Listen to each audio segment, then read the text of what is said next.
Olá, amigos, salve Maria. A crise da igreja vai aumentando a cada dia. E o mais interessante é que quanto mais nós estudamos o que está nas Sagradas Escrituras, o que Nossa Senhora revela em suas aparições e os escritos de santos doutores da igreja, nós vamos percebendo que todos eles apontam para que em algum momento da história nós devemos chegar a um cenário de apostasia que é prévia à vinda do anticristo e também à segunda vinda de Cristo. Só que nós sabemos que não importa o quão difícil seja os desafios que a igreja enfrenta, sempre haverá nela sacerdotes dispostos a lutar pela verdadeira tradição. E um deles no Brasil, eu diria que é o querido Padre Braulio. Eu imagino que vários de vocês conhecem o Padre Braulio, que há muito tempo faz um apostolado interessantíssimo em Goiânia, em torno da missa tradicional. Ele deu uma certa sumida, digamos assim, porque as perseguições contra ele foram fortíssimas, mas agora ele acaba de fazer um vídeo comentando algumas coisas e nós queremos fazer um react desse vídeo aqui. Vamos lá? Salve Maria, eu sou o Padre Braulio, missionário da Santa Cruz, cuido de alguns apostolados por meio da Santa Missa, a Missa Tridentina, e muitos de vocês conhecem nossa história, né? Sofremos muitas perseguições dentro da própria igreja, perdemos uma capela há uns 2 anos, o pessoal ficou todo mundo sem lugar para viver plenamente, né, o que a igreja tem para oferecer. Tudo aquilo que tínhamos há 8 anos nós vimos. Então está aí o iniciozinho do vídeo em que o Padre Braulio fala de muitas perseguições. E é natural que, conforme mais e mais pessoas acabem apostatando, acabem divergindo do que a Santa Igreja Católica sempre ensinou, é natural que essas pessoas comecem a perseguir os bons. E aí fica claro, para quem acompanha o caso de Goiânia, nós já até fizemos vídeos no passado em defesa do Padre Braulio, que ele sofre muitas perseguições somente por querer construir uma capela na qual os seus fiéis frequentem a missa tradicional e tenham acesso à doutrina conforme ela sempre foi ensinada. Então ele diz aí que chegou a perder a capela, e aí nós vemos claramente aí um sinal do agravamento da crise da igreja, porque progressistas de todos os tipos, inclusive aqueles que aderem às ideias propagadas pelo cisma da Alemanha, continuam a ganhar terreno, enquanto os padres que só querem ser fiéis ao que a igreja sempre ensinou estão cada vez mais sendo perseguidos. E como eu disse, é interessante ver nos escritos de grandes intelectuais católicos como eles interpretam os tempos atuais. Um deles está num dos livros que nós publicamos pela editora Santo Dom Bosco, que é O Fim dos Tempos, do padre Alfredo Sanz. Vejam como ele olha para os tempos atuais. Então isso está no livro que nós publicamos e está disponível também no QR Code. As 7 igrejas às quais se enviam as respectivas cartas, aqui ele está falando do capítulo 13 de Apocalipse, que fala em 7 igrejas. Como é que o padre interpreta isso? Que essas igrejas são tipos simbólicos das 7 épocas do futuro histórico da igreja. Ou seja, cada igreja relatada no livro de Apocalipse refere-se a um tempo no qual a igreja deve passar até o fim dos tempos. E aí, de acordo com o padre Alfredo Sanz, no livro Fim dos Tempos, ele vai dizer: talvez estejamos nesses momentos finais, nos tempos que correspondem à igreja de Laodiceia. O que é a igreja de Laodiceia? Uma igreja tíbia, nem fria, nem quente, com vernizes de cristianismo, com roupagens de fé católica, mas marcada pelo convencionalismo e a rotina. Ou seja, é a ideia de uma igreja morna, que não quer se indispor com ninguém, que favorece o ecumenismo, o diálogo interreligioso, o Estado laico, a liberdade religiosa e afins. Segue o padre Alfredo Sanz. Uma igreja que Deus ameaça com o vomitar de sua boca. Não diz, te vomitarei, senão começarei a vomitar-te. Ameaça, e aí o padre Alfredo Sanz faz referência ao padre Castellani, que corresponderia à grande apostasia anunciada por São Paulo, que isso aí é um trecho de 2 Tessalonicenses, né?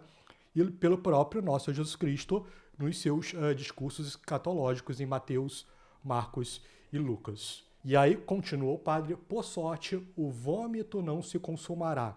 Os que resistirem ou que fizerem penitência se salvarão. Será a época da parábola do joio. Então ele diz aqui que na sétima igreja de Laodiceia, ela vai ser representada por pessoas, aí leigos, padres e bispos, que são mornos, que não querem defender a fé, que não querem ensinar mais a verdade, nem debelar o erro, mas abraçar o mundo. Mas que mesmo nessa época vão ter pessoas que resistem. E vários desses sacerdotes que resistem, nós já mostramos apoio público em vídeos passados. Basta nós vermos o caso do Padre Antônio, do Padre Rodrigo Silva, do Padre François Costa e do Padre Wander, entre outros. São padres que resistem a esse processo avançado de apostasia e de crise na igreja. E eu acho que é claro, vendo essa passagem, pelo menos na descrição da igreja de Laodiceia, que ela é muito próxima com o que nós vemos nos dias atuais.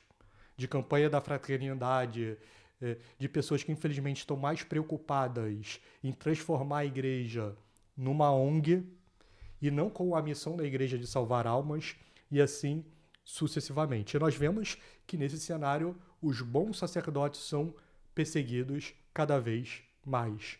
Mas continuemos o vídeo do Padre Braulio. A Providência trabalhou bastante. São José nos deu uma terrinha, né, com uma capela. Nós sonhávamos em construir uma igreja maior até pouco tempo, mas a Providência parece ter nos mostrado que antes dela havia algo que precisava nascer aqui, justamente nesse novo lugar, uma escola. Um lugar onde nossos filhos possam ser formados na fé. E há pouco tempo surgiu diante de nós uma nova oportunidade que, sinceramente, nós não poderíamos perder. Ao lado da propriedade que nós já havíamos conquistado, apareceu esta, de aproximadamente 10 mil metros quadrados, e não era apenas um terreno vazio. Já havia aqui uma grande estrutura, salas que podem servir à formação, e também espaços para encontros, para retiros, terreno suficiente para sonharmos com uma escola, uma igreja, tudo aquilo que esta obra ainda poderá se tornar.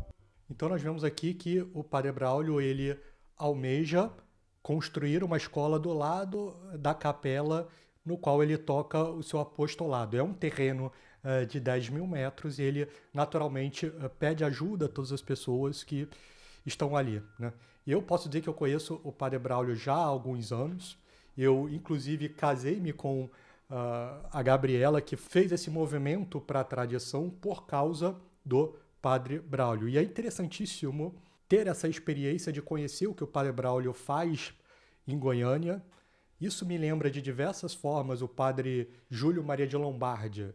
É a preocupação profunda com os fiéis. Então, o Padre Braulio, na sua capela, ele tem alguns grupos.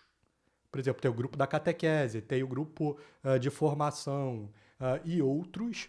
E ele vai acompanhando cada um desses grupos, dando formação. E percebe-se claramente que isso é o que era feito em vários locais até a década de 1960. É a ideia de um padre que é pai, que conhece as suas ovelhas e as chama pelo nome, e que vai organizando esses grupos, dando formação e oferecendo os sacramentos, guiando um a um, né? Com toda a preocupação de um pai solícito e de um bom pastor.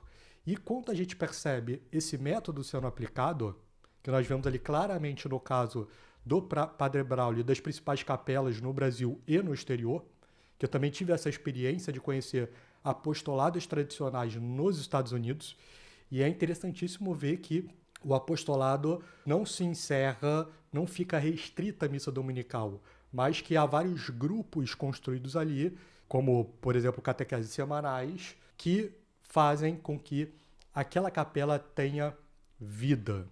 E é muito interessante, eu falei aqui do Padre Júlio Maria de Lombardi, eu queria mostrar para vocês fotos do livro Objeções e Erros Protestantes, que o CDB também publicou, que mostra um pouco isso que o Padre Braulio faz na época do Padre Júlio Maria de Lombardi. Então vejam, na segunda foto, em cima está o Padre Júlio à esquerda, com a sua batina cinza, embaixo uma foto do Padre Júlio com os congregados filhos de Maria. Então vejam todo mundo lá com a faixa de congregado, tirando foto, isso em Manhumirim. Olha quantas pessoas que o padre Júlio Maria conseguia reunir num só grupo. E quando nós avançamos, nós vemos aqui outros dos grupos que o padre Júlio coordenava em Manhumirim, que era a Liga Católica. E embaixo, o seminário que ele fez em Manhumirim. Eu já falei mais de uma vez desse seminário, porque eu tive a felicidade de conhecer esse seminário, fui eu que tirei essa foto aí de baixo. Um seminário gigantesco numa cidade extremamente pequena. Ou seja, o que um padre tradicional conseguia fazer na década de 40 em Manhumirim, hoje você não vê nas maiores cidades do Brasil. Então, assim como o padre Júlio Maria de Lombardia, percebe-se no padre Braulio essa mesma vontade de fazer tudo pelo bem das almas. Então, pelo bem das almas, ele se manteve fiel aos princípios católicos, ele construiu uma pequena capela e eu tive a oportunidade de, indo a um casamento agora em Goiânia, visitá-lo nesse novo local.